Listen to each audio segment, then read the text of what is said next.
In this video, I'm going to show you how to fix the Fusion 360 Alloc memory error quickly and easily. If you've ever been working on a design and Fusion suddenly stops an operation with a message saying it cannot allocate memory, don't worry because this is a very common issue.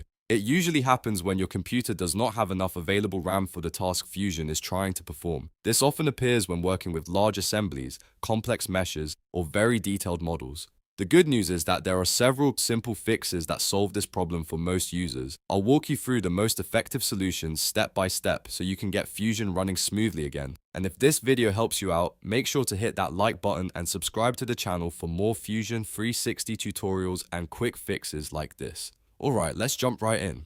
First, let's quickly understand what this error actually means. The Alloc memory error appears when Fusion 360 tries to perform an operation that requires more RAM than your computer currently has available. This can happen during actions like converting meshes to solids, running simulations, editing very complex sketches, or working with extremely detailed assemblies. When Fusion cannot reserve enough system memory for that task, the software simply stops the operation and shows the Alloc memory error message. Now let's go through the fixes. The first and easiest fix is to close other programs running on your computer. Many applications consume a large amount of RAM in the background. Web browsers with many tabs open, video editing software, or other CAD tools can quickly use up your available memory. Before performing heavy operations in Fusion 360, close unnecessary programs so more RAM becomes available.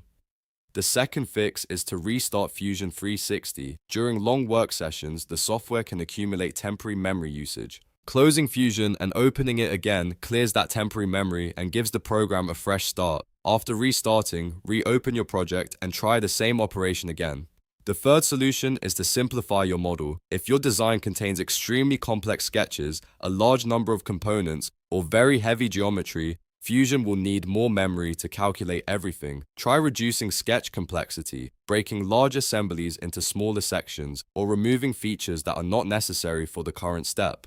The fourth fix is to reduce mesh resolution, especially if you are working with STL or mesh files. High-resolution meshes can contain hundreds of thousands or even millions of polygons. When Fusion tries to convert these meshes into solid bodies, it requires a huge amount of memory. Simplifying the mesh or reducing the polygon count before converting can prevent the Alloc memory error. The fifth fix is to suppress or hide unnecessary components in your assembly. When fewer components are active, Fusion has fewer calculations to process, which reduces memory usage and improves performance. As a quick tip, this error is most common when working with large assemblies, complex meshes, or simulations. If you regularly work on large projects, upgrading your system RAM can also make a big difference. And that's how you fix the Alloc memory error in Fusion 360. If this tutorial helped you, make sure to like the video and subscribe for more Fusion 360 tips, troubleshooting guides, and design tutorials. Thanks for watching, and I'll see you in the next video.